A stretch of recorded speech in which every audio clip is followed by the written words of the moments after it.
Hi ವಿದ್ಯಾರ್ಥಿಗಳೇ, ಸಮಾಂತರ ಶ್ರೇಣಿಗಳು ಪಾಠದಲ್ಲಿ ಬರುವಂತಹ ಅನ್ವಯಿಕ ಸಮಸ್ಯೆಗಳನ್ನ ನೋಡ್ತಾ ಹೋಗೋಣ ಮಕ್ಕಳೇ. ಇದನ್ನು 4 ಅಂಕದ ಪ್ರಶ್ನೆಗಳಲ್ಲಿ ಕೇಳಲಾಗುತ್ತೆ. ಒಂದು ಸಮಾಂತರ ಶ್ರೇಣಿಯ ಮೊದಲ 6 ಪದಗಳ ಮೊತ್ತ 42 ಆಗಿದೆ. ಶ್ರೇಣಿಯ 10ನೇ ಪದ ಮತ್ತು 30ನೇ ಪದಗಳ ಅನುಪಾತ 1:3 ಆದರೆ ಶ್ರೇಣಿಯ 13ನೇ ಪದವನ್ನು ಕಂಡುಹಿಡಿಯಿರಿ ಅಂತ ಒಂದು ಪ್ರಶ್ನೆಯನ್ನು ಕೊಟ್ಟಿದ್ದಾರೆ ಮಕ್ಕಳೇ.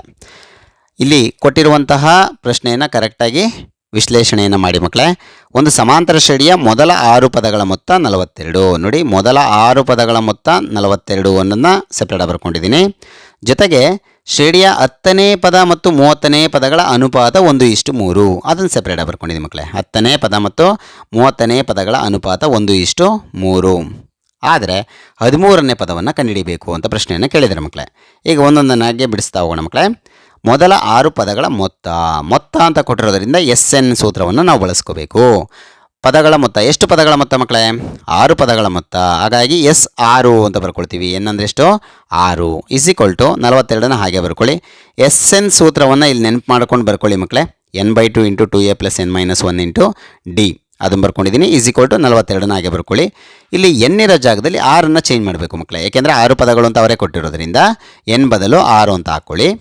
n/2 ನಲ್ಲಿ 6/2 ಅಂತ ಬರ್ಕೊಂಡೆ ಇಂಟು 2a ಹಾಗೆ ಬರ್ಕೊಳ್ಳಿ ಪ್ಲಸ್ n ಇರೋ ಜಾಗದಲ್ಲಿ 6 ಬರ್ಕೊಂಡು -1 ಇಂಟು d = 42 ಅಂತ ಬರ್ಕೊಂಡಿದ್ದೀನಿ. ಸಿಂಪ್ಲಿಫಿಕೇಶನ್ ಮಾಡಿ ಮಕ್ಕಳೇ. 2ರಿಂದ 6ಅನ್ನು ಡಿವೈಡ್ ಆಗುತ್ತೆ. ಸೊ 2 3 ಹೋಗುತ್ತೆ, 3. 2a ಹಾಗೆ ಬರ್ಕೊಂಡಿದ್ದೀವಿ ಪ್ಲಸ್ 6ರಲ್ಲಿ 1 ಕಳೆದಿದ್ದು 5d = 42ನ ಹಾಗೆ ಬರ್ಕೊಂಡಿದ್ದೀವಿ ಮಕ್ಕಳೇ. ಇಲ್ಲಿ ಒಳಗಡೆ ಗುಣಿಸ್ಬೇಡಿ, 3ಅನ್ನು ಈ ಕಡೆ ಕಳಿಸಿ ಮಕ್ಕಳೇ. 42 ಹತ್ರ ಅಂದರೆ ಬಲಭಾಗಕ್ಕೆ ಕಳಿಸಿದ್ರೆ ಡಿವೈಡ್ ಮಾಡುತ್ತೆ. ಯಾಕೆಂದರೆ ಇಲ್ಲಿ ಗುಣಿಸ್ತಾ ಇತ್ತು, ಈ ಕಡೆ ಬಂದರೆ ಭಾಗಿಸುತ್ತೆ. 2a + 5dನ ಹಾಗೆ ಬರ್ಕೊಂಡು = 42ನೂ ಹಾಗೆ ಬರ್ಕೊಂಡು 3ಅನ್ನು ಇಲ್ಲಿ ಕಳಿಸಿದ್ರೆ ಡಿವೈಡ್ ಮಾಡುತ್ತೆ. 2a + 5dನ ಹಾಗೆ ಬರ್ಕೊಳ್ಳಿ = 3 1 3 3 ನೋಡಿ ಮಕ್ಕಳೇ. 3ರಿಂದ ಡಿವೈಡ್ ಮಾಡಿದ್ರೆ 3 1 ಇಲ್ಲಿ 3 1 3 ಇನ್ನೊಂದು ಉಳ್ಕೊಳ್ತು 12 ಆಯಿತು. 3 4 12 ಮಕ್ಕಳೇ. 14 ಬಂತ ಆನ್ಸರು. 2a + 5d = 14. ಇದನ್ನು ಸಮೀಕರಣ 1 ಅಂತ ಕರ್ಕೊಳ್ಳಿ ಮಕ್ಕಳೇ. ನಂತರದ ಸಂಬಂಧವನ್ನು ನೋಡಿ ಮಕ್ಕಳೇ. 10ನೇ ಪದ ಮತ್ತು 30ನೇ ಪದಗಳ ಅನುಪಾತ 1:3 ಅಂತ ಕೊಟ್ಟಿದ್ದಾರೆ. 10ನೇ ಪದವನ್ನು n ಅಂತ ಪದಗಳ ಸಂಖ್ಯೆನ n ಅಂತಲೇ ಬರೆಯುವಂಥದ್ದು. ಸೊ ಇಷ್ಟನೇ ಪದ ಅಂತ ಕೇಳಿದ್ರೆ n ಪದವನ್ನು ಬಳಸಿ. 10ನೇ ಪದ ಅಂತ ಕೇಳಿರೋದ್ರಿಂದ A10 ಅಂತ ಬರ್ಕೊಳ್ತೀರಾ. 30ನೇ ಪದ ಅಂತ ಕೇಳಿರೋದ್ರಿಂದ A30 ಅಂತ ಬರ್ಕೊಳ್ಬೇಕು. = 1:3 ಅಂತ. A10 ಈಸ್ಟು ಅಂತ ಇರೋದನ್ನು ಡಿವೈಡ್ ಬೈ ಚಿಹ್ನೆಯಾಗಿ ಬರ್ಕೊಳ್ಳಿ.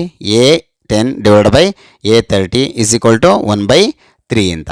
A10 ಅಂದರೆ A + 10ಕ್ಕಿಂತ 1 ಕಡಿಮೆ ಮಾಡಿ d ಅಂತ ಬರ್ಕೊಳ್ಳಿ. A + 9d divide by A30 ಅಂದರೆ A + 29d = 1/3. ಈಗ ಓರೆ ಗುಣಕಾರವನ್ನು ಮಾಡಿ ಮಕ್ಕಳೇ. 3ರಿಂದ A + 9dನ ಗುಣಿಸ್ಬೇಕು. 3 × A + 9d = 1 × A + 29d ಅಂತ ಬರ್ಕೊಳ್ಬೇಕು. ಸರಿನಾ ಮಕ್ಕಳ? 3ಅನ್ನು ಇದಕ್ಕೆ ಗುಣಿಸ್ಬೇಕು, 1ಕ್ಕೆ ಇದನ್ನು ಗುಣಿಸ್ಬೇಕು. ಈಗ 3ನ ಒಳಗಡೆ ಗುಣಿಸಿ ಮಕ್ಕಳೇ. 3 × A 3a ಪ್ಲಸ್ 3 9 27d ಆಗುತ್ತೆ. = 1 × A 1a ಪ್ಲಸ್ 29 29d. ಈಗ 3a ಹಾಗೆ ಬರ್ಕೊಂಡಿದ್ದೀನಿ. ಈ ಪ್ಲಸ್ ಎನ ಈ ಕೋರ್ಸ್ನ ಎಡಭಾಗಕ್ಕೆ ತೊಗೊಂಬಂದ್ರೆ -a ಆಗುತ್ತೆ. ಈ ಪ್ಲಸ್ 27dನ ಹಾಗೆ ಬರ್ಕೊಂಡಿದ್ದೀನಿ. ಈ ಪ್ಲಸ್ 29ಅನ್ನು ಈ ಕೋರ್ಸ್ನ ಎಡಭಾಗಕ್ಕೆ ತೊಗೊಂಬಂದಿದ್ದೀನಿ. -29d ಆಯಿತು. = ಮುಂದಿರುವಂಥ ಎಲ್ಲ ಟರ್ಮ್ಸು ಈ ಕಡೆ ಬಂದಿರೋದ್ರಿಂದ ಇಲ್ಲಿ 0 ಉಳ್ಕೊಂತು. 3aನಲ್ಲಿ 1a ಕಳೀರಿ ಮಕ್ಕಳೇ. 2a ಆಗುತ್ತೆ. ಮೈನಸ್, ಯಾಕೆಂದರೆ ಇವೆರಡರಲ್ಲಿ ದೊಡ್ಡ ಸಂಖ್ಯೆ ಯಾವುದು ಮಕ್ಕಳೇ? 29. 29ರ ಚಿಹ್ನೆ ಮೈನಸ್ ಇರೋದ್ರಿಂದ ಮೈನಸ್ ಹಾಕಿದ್ದೀನಿ. ಪ್ಲಸ್ಸು ಮೈನಸ್ ಇರೋದ್ರಿಂದ ಕಳೀತಾ ಇದ್ದೀವಿ. 27ರಲ್ಲಿ 29ನ ಕಳಿಯೋಕ್ಕಾಗಲ್ಲ. 29ರಲ್ಲಿ 27ನ ಕಳೆದು 2 ಅಂತ ಬರುತ್ತೆ. 2d ಹಾಗೆ ಬರ್ಕೊಂಡಿದ್ದೀನಿ. = 0. ನಂತರ 2aನ ಹಾಗೆ ಬರ್ಕೊಳ್ಳಿ. -2dನ ಈ ಕಡೆ ಕಳಿಸಿದ್ದೀನಿ ಮಕ್ಕಳೇ. +2d ಆಗುತ್ತೆ. A = ನೋಡಿ 2dನ ಹಾಗೆ ಬರ್ಕೊಂಡು A ಪಕ್ಕದಲ್ಲಿ 2 ಗುಣಿಸ್ತಾ ಇತ್ತು, ಇಲ್ಲಿ ಬಂದರೆ ಭಾಗಿಸುತ್ತೆ. ಸೊ ಇಲ್ಲಿ 2 ಟೈಮ್ಸಲ್ಲಿ 2 1 ಡಿವೈಡ್ ಆಗೋದ್ರಿಂದ 1 1 ಕ್ಯಾನ್ಸಲ್ ಆಗೋಯ್ತು. 1d / 1 ಅಂತ ಬರುತ್ತೆ. ಸೊ d ಅಂತಲೇ ಆನ್ಸರ್ ಬರುತ್ತೆ. A = d. ಇದನ್ನು ಸಮೀಕರಣ 2 ಅಂತ ಕರ್ಕೊಳ್ಳಿ ಮಕ್ಕಳೇ. ಈಗ ಸಮೀಕರಣ 1 ಬಂದಿದೆ, ಸಮೀಕರಣ 2 ಬಂದಿದೆ. ನೋಡಿ, 2ಅನ್ನು ನೀವು ಸಮೀಕರಣ 1ರಲ್ಲಿ ಬಳಸ್ಕೋಬಹುದು. ಸರಿನಾ ಮಕ್ಕಳ? A is equal to D ಅಂತ ಇದೆಯಲ್ಲ ಸಮೀಕರಣ, ಅದನ್ನು ನಾವು ಸಮೀಕರಣ 1ರಲ್ಲಿ ಆದೇಶಿಸ್ತೀವಿ. ಸಮೀಕರಣ 1 ಯಾವುದು ಮಕ್ಕಳೇ? 2a + 5d is equal to 14. ನೋಡಿ ಇಲ್ಲಿದೆ ಸಮೀಕರಣ 1, 2a + 5d is equal to 14. ಇದನ್ನು ಇಲ್ಲಿ ಬರ್ಕೊಂಡಿದ್ದೀನಿ. ಈಗ ಅದಕ್ಕೆ ಆದೇಶ ಮಾಡ್ತಾ ಹೋಗಿ ಮಕ್ಕಳೇ.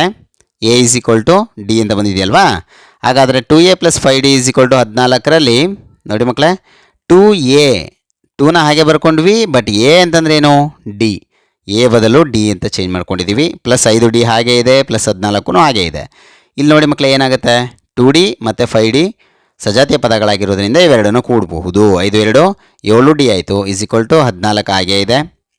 ನಂತರ ಡಿ ಪಕ್ಕ 7 ಗುಣಿಸ್ತಾ ಇದೆ, 14 ಕಡೆ ಕಳಿಸಿದ್ರೆ ಭಾಗಿಸುತ್ತೆ. So D is equal to 14 / 7 ಅಂತ ಬರ್ಕೊಳ್ಬೋದಲ್ವ ಮಕ್ಕಳೇ? ಡಿ ಇಸ್ ಈಕ್ವಲ್ ಟು 7ರಿಂದ ಡಿವೈಡ್ ಮಾಡ್ತಿರಲ್ವ ಮಕ್ಕಳೇ? 7 1 7 2 ನೋಡಿ, D is equal to 2. D is equal to 2ಅನ್ನು ಸಮೀಕರಣ 2ರಲ್ಲಿ ಆದೇಶಿಸಿ. ಸಮೀಕರಣ 2 ಇಲ್ಲಿತ್ತಲ್ವ ಮಕ್ಕಳೇ? A is equal to D ಅಂತ ಬಂದಿತ್ತಲ್ಲ, ಅದರಲ್ಲಿ ಡಿ ಬೆಲೆನ ಆದೇಶ ಮಾಡಿ. A is equal to D ಸಮೀಕರಣವನ್ನು ಬರ್ಕೊಂಡಿದ್ದೀವಿ. A is equal to D ಅಂದರೆ ಎಷ್ಟು ಬಂತು ಮಕ್ಕಳೇ? 2. ಹಾಗಾದರೆ ಎ ವ್ಯಾಲ್ಯೂ ಬಂತು ಇವಾಗ. ಎ ಇಸ್ ಈಕ್ವಲ್ ಟು ಎಷ್ಟು? 2. ಡಿ ವ್ಯಾಲ್ಯೂ ಎಷ್ಟು ಮಕ್ಕಳೇ? 2. ಅದನ್ನು ಕೂಡ 2 ಸೇಮ್ ಇದೆ. ಸರಿನಾ? ಅವ್ರು ಕೇಳಿದಂತಹ ಪ್ರಶ್ನೆನ ಅರ್ಥ ಮಾಡ್ಕೊಳ್ಳಿ ಮಕ್ಕಳೇ. ಈಗ ಶ್ರೇಣಿಯ 13ನೇ ಪದವನ್ನು ಕಂಡುಹಿಡಿಯಿರಿ ಅಂತ ಕೇಳಿದ್ದಾರೆ. ಶ್ರೇಣಿಯ 13ನೇ ಪದ ಅಂತ ಕೇಳಿದರೆ ಎನ್ ಸೂತ್ರವನ್ನು ಬಳಸಿ ಅಂತ ಹೇಳಿದ್ದೆ.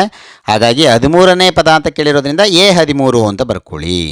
A13 ಅಂತಂದರೆ ಎ ಪ್ಲಸ್ 13ಕ್ಕಿಂತ ಒಂದು ಕಡಿಮೆ ಮಾಡಿ ಡಿ ಅಂತ ಬರ್ಕೊಳ್ಳಿ. ಎ ಪ್ಲಸ್ 13ಕ್ಕಿಂತ ಒಂದು ಕಡಿಮೆ ಅಂದರೆ 12 ಡಿ ಆಗುತ್ತೆ. ಈಗ ಎ ಅಂದರೆ 2, ಅದನ್ನು ಹಾಗೆ ಬರ್ಕೊಳ್ಳಿ. ಪ್ಲಸ್ ಹಾಗೆ ಬರ್ಕೊಂಡಿದ್ದೀನಿ, 12 ಹಾಗೆ ಬರ್ಕೊಂಡಿದ್ದೀನಿ. ಡಿ ಅಂದರೆ ಮಕ್ಕಳೇ 2, ಅದನ್ನು ಬರ್ಕೊಳ್ಳಿ. 2 ಹಾಗೆ ಬರ್ಕೊಂಡಿದ್ದೀವಿ. ಪ್ಲಸ್ 12 24 ಆಯಿತು ಮಕ್ಕಳೇ. 24ಕ್ಕೆ 2 ಸೇರಿಸಿದ್ರೆ 26 ಬರುತ್ತೆ. ದೇರ್ಫೋರ್ ಶ್ರೇಣಿಯ 13ನೇ ಪದ ಎಷ್ಟು ಬಂತು ಮಕ್ಕಳೇ? 26 ಬಂದಿದೆ.